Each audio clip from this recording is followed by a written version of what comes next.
Senhoras e senhores telespectadores da TV Otimista, senhoras e senhores internautas do blog do Edson Silva, começamos o nosso programa dizendo que o governador Eumano de Freitas deve nomear esta semana o novo Procurador-Geral de Justiça. Nos últimos dias, teve aí um disse-me-disse, porque nós até comentamos aqui, recentemente, os três nomes que integram a lista tríplice, que foram os três promotores mais votados pelos integrantes do Ministério Público Estadual, para integrarem a lista tríplice, de onde o governador poderá, ele não é obrigado, ele poderá escolher o novo Procurador-Geral de Justiça, que tomará posse logo no início de janeiro do próximo ano, substituindo o atual. A lista tríplice, pela ordem de votação, é composta por Enéas Romero de Vasconcelos, Halley de Carvalho Filho e Francisco Lucídio de Queiroz Júnior. Os três haviam assinado um compromisso de que só o primeiro da lista seria indicado pelo governador. Quer dizer, uma imposição para o governador que ele não tinha, que ele não aceitaria, como de fato não aceitou. O que eles queriam dizer era o seguinte: bom, como a categoria escolheu os três nomes e o mais votado foi o fulano de tal, então deve ser o mais votado, o Enéas Romero de Vasconcelos, o novo procurador. Se o governador escolhesse um dos dois outros, eles não aceitariam.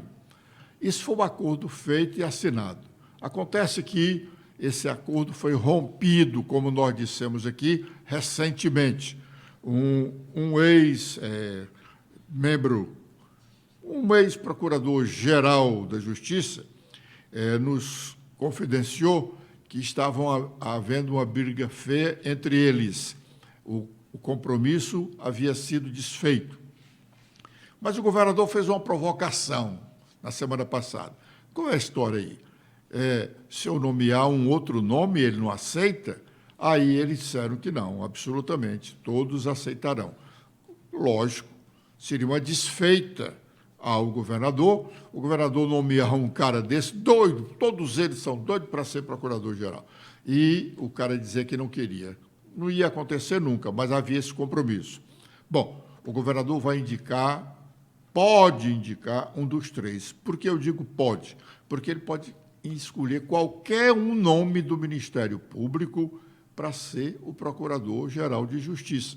Não necessariamente os três que foram os mais votados, que integram a lista tríplice.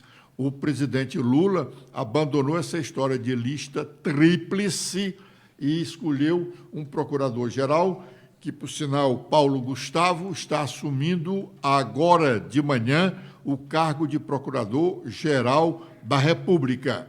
Ele não integrou lista tríplice. O presidente Lula escolheu o nome dele porque quis escolher o nome dele.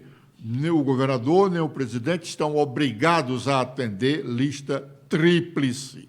Nem a lista tríplice para a Procuradoria, nem a lista para reitores de universidades. Ele escolhe quem ele bem entender, desde que preencha os requisitos estabelecidos pela legislação. Mas, como nós dissemos naquela oportunidade, repetimos agora, o importante é que a sociedade fique atenta para quem quer que seja o novo Procurador-Geral de Justiça, ter realmente um compromisso com as responsabilidades do Ministério Público.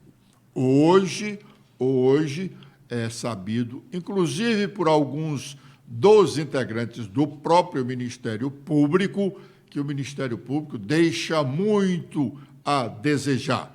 Tanto que, em termos de chacota, se diz aí no meio político que o governador Elmano de Freitas tem 2 secretarias muito importantes, que estão prontas para atendê-lo a qualquer momento: a Procuradoria-Geral de Justiça e a Assembleia Legislativa do Ceará. Lamentável que se trate dessa questão, que se admita que o Ministério Público possa ser uma secretaria do Estado e que a Assembleia, que é um dos 3 poderes do Estado, também possa ser uma secretaria. O governo federal, através do MEC, Ministério da Educação e Cultura, quer criar uma superagência para fiscalizar, não é para regular, não, é para fiscalizar, regular e fiscalizar, os cursos superiores à distância. Amanda. Olá, Edson. Olá, internautas do blog Edson Silva. A agência que o governo pretende criar para fiscalizar universidades deverá ter poderes para decretar intervenção em instituições federais, descredenciar cursos e até mesmo aplicar multas. A ideia do ministro da Educação, Camilo Santana, é que o novo órgão seja responsável por supervisionar a qualidade dos cursos oferecidos no país, sobretudo em entidades privadas, que correspondem a 87% da rede, e do ensino à distância, modalidade que teve forte expansão nos últimos anos. Para conseguir tirar tal agência do papel, a pasta pretende usar como modelo uma proposta enviada ao Congresso ainda na gestão Dilma Rousseff há mais de 10 anos, mas que nunca avançou. O projeto de lei prevê a criação do Instituto Nacional de Supervisão e Avaliação da Educação Superior, que seria uma autarquia vinculada à pasta. A intenção de Camila é começar as discussões no Congresso no início do próximo ano e manter quase todo o texto da proposta que está parado na Câmara desde 2012. O projeto foi enviado na época pelo então ministro da Educação, Aloysio Mercadante, hoje no comando do BNDES. Bem, as casas legislativas estão caminhando para o encerramento do ano legislativo. Esta semana, o Congresso Nacional encerra os seus trabalhos, voltando a agir, a trabalhar, só no dia 2 de fevereiro do próximo ano. O mesmo acontecerá com a Assembleia Legislativa Cearense. O Congresso Nacional teve um regime de urgência urgentíssima semana passada para votar as matérias que estavam na pauta e ainda não concluiu. Vai concluir a votação nesta semana, que é a votação do orçamento para o próximo ano. E também a lei de diretriz orçamentária, que deveria ter sido votada até julho passado. O deputado Arthur Lira, presidente da Câmara dos Deputados, admite que, depois de amanhã, quarta-feira, o presidente do Congresso Nacional promulgará a emenda constitucional que aprovou a reforma tributária. Vamos ouvi-lo. Nós encerramos um ciclo, entregamos ao Senado um texto negociado. Agradecer a participação também do senador relator Eduardo Braga, do presidente Pacheco, de todos os líderes do Senado, que se esforçaram para construir na Casa da Representação dos Estados um texto que, na sua essência, confirmou o trabalho da Câmara e alguns ajustes nós tivemos que fazer, mesmo estes negociados. Então, nós entregamos hoje de volta para o Senado o texto da PEC que pode e deverá ser promulgado num grande ato do Congresso Nacional. Na próxima quarta-feira, eu espero, com a presença de todos. E esperamos que as legislações complementares venham rapidamente para, dentro de um prazo já previsto, calçar ainda no primeiro semestre de 2024 definitivamente um plano tributário, uma lei tributária justa para todos os brasileiros. Quem ganha mais paga mais, quem ganha menos paga menos, fazendo justiça social e fazendo com que este Brasil cresça com a oportunidade de investimentos, com a clareza que a legislação pode atribuir daqui para frente. Nossas manchetes. Letícia. Olá, Edson, olá a todos que acompanham o nosso programa desta segunda-feira.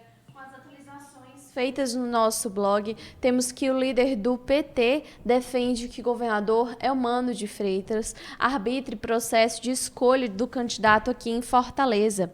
Sobre uma eventual disputa interna, o deputado estadual de Assis Diniz destaca que a pluralidade de debates é a essência do Partido dos Trabalhadores. Segundo ele, apesar dos nomes apresentados como pré-candidatos, não haverá escolha sem que haja antes uma análise completa, considerando a força das candidaturas adversárias, tendo nomes de direita e também da atual gestão. Temos também que vídeo do ex-presidente Jair Bolsonaro incitando atos golpistas é resgatado pela PGR. A gravação foi enviada na última sexta-feira, dia 15, ao ministro Alexandre de Moraes, do STF, e será anexada à investigação que apura se o ex-presidente teria feito incitação pública às invasões ao compartilhar o vídeo nas redes sociais depois, no dia 10 de janeiro, que tinha como tema o questionamento da regularidade das eleições de 2022. Também temos que o Supremo reafirma a validade de resolução sobre a atuação do TSE contra as fake news. No ano passado, essas regras foram validadas para a Corte Eleitoral durante as eleições, quando os ministros rejeitaram a ação do ex-procurador-geral da República, Augusto Aras, para suspender essa norma. Segundo Aras, ele argumentou que as regras poderiam promover censura prévia de conteúdo publicado na internet. Agora também temos sobre a segunda fase do vestibular da UES 2024.1, que acontece nesta segunda-feira, aconteceu ontem, também hoje, dia 18 de dezembro. A novidade neste vestibular agora é o curso de Direito, que é ofertado aqui na capital, no campus do Itaperi, e possui 40 vagas noturnas.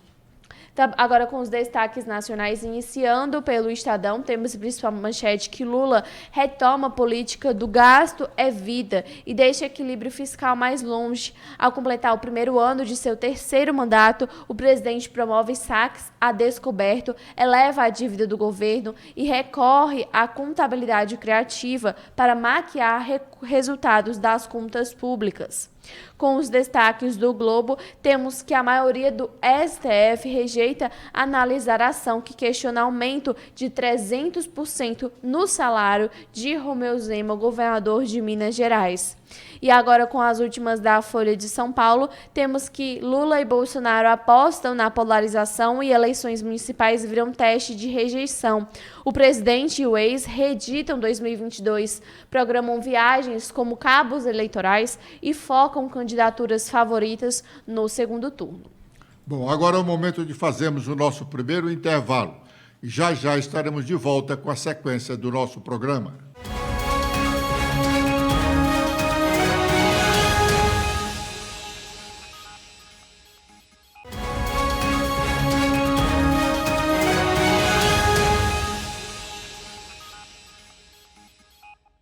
Bom, nós falamos que o novo Procurador-Geral da República estava tomando posse. E agora, nesta solenidade, encerrando a solenidade de posse dele, está falando o presidente Lula. Vamos ouvir um pouco do que diz o presidente.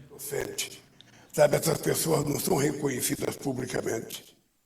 Então é importante que o Ministério Público recupere aquilo que foi a razão pela qual os constituintes enalteceram o Ministério Público.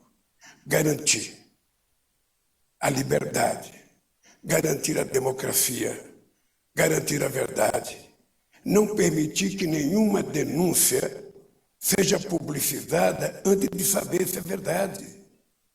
Porque senão as pessoas serão condenadas previamente, muita gente não tem condições sequer de ser absolvida.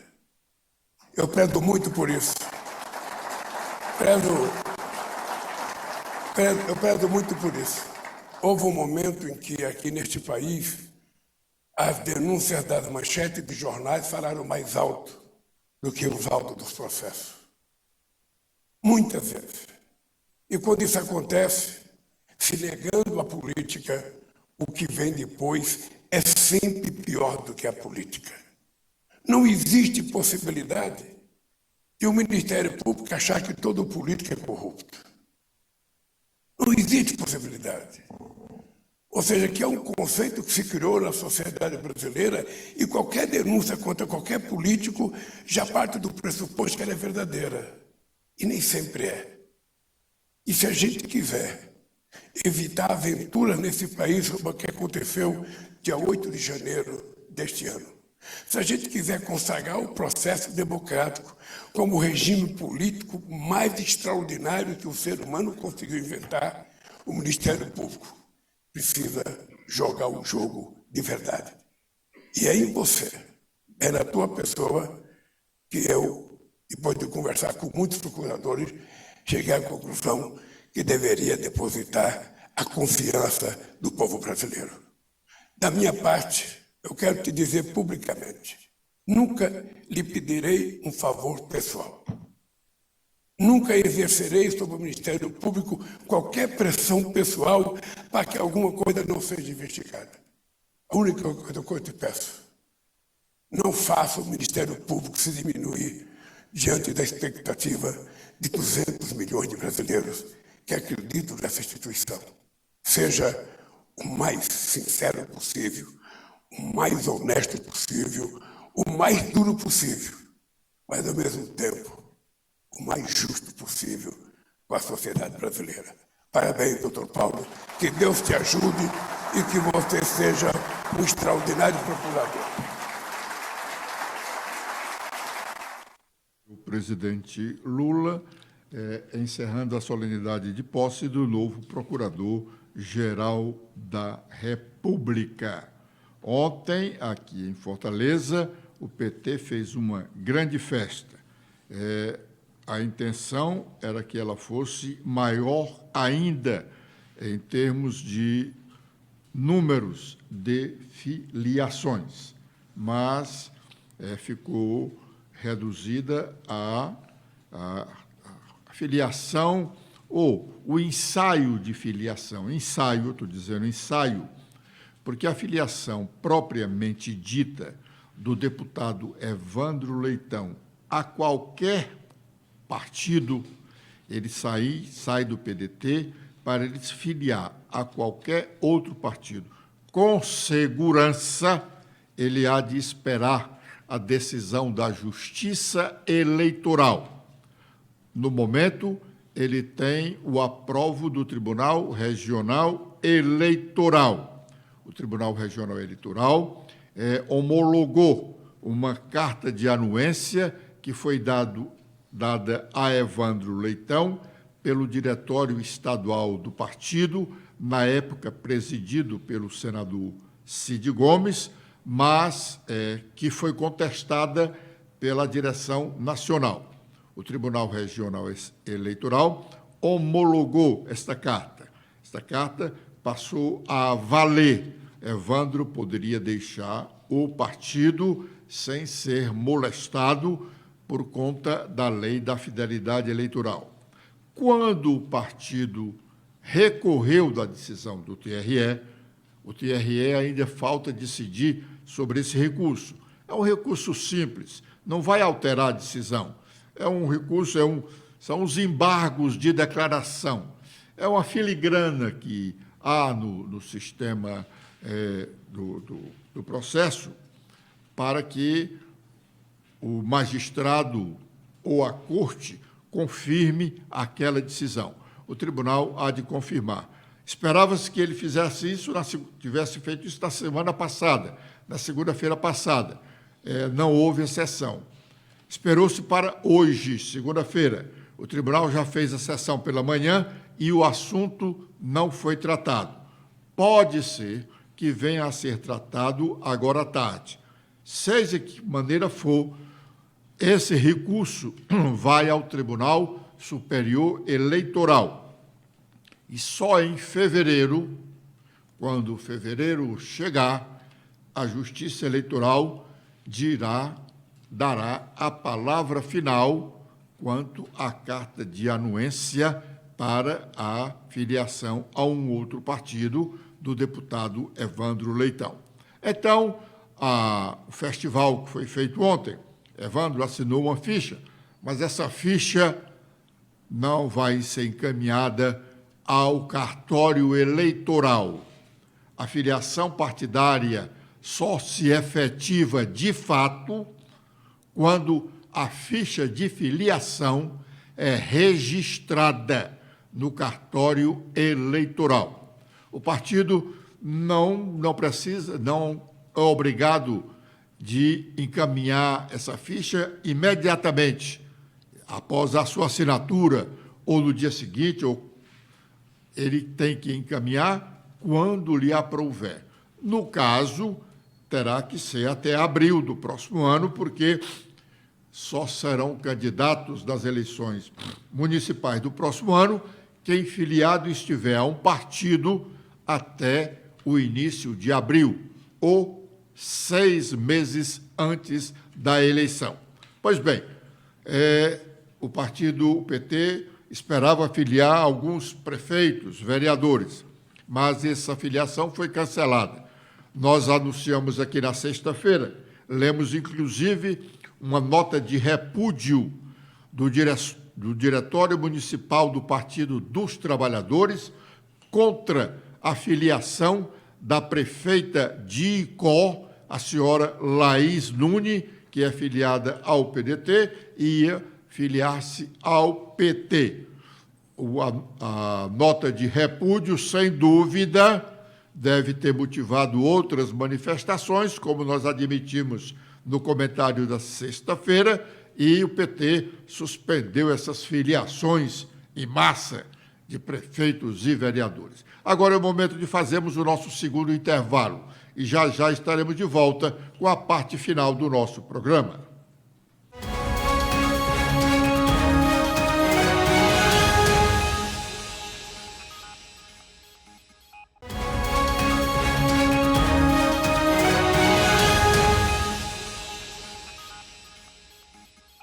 A Anatel encaminhou uma correspondência aos Ministérios das Comunicações, ao Gabinete de Segurança Institucional da Presidência da República, dizendo que é contra a construção da usina de dessalinização prevista para ser construída na Praia do Futuro, uma parceria público-privada do governo do Estado. A Anatel encaminhou essa correspondência na última sexta-feira e, sem dúvida, o Ministério das Comunicações, o Gabinete de Segurança Institucional vão examinar a coisa mais detalhadamente. A alegação é a ameaça à construção da dessalinização da usina, ameaça à internet no Brasil, na América Latina, parte da América do Norte e da Europa. Com esta informação, nós estamos encerrando o nosso programa de hoje, prometendo estar de volta amanhã, neste horário. Letícia. Eu também faço meus agradecimentos a todos que acompanharam o nosso programa de hoje. Espero revê-los amanhã. Até lá!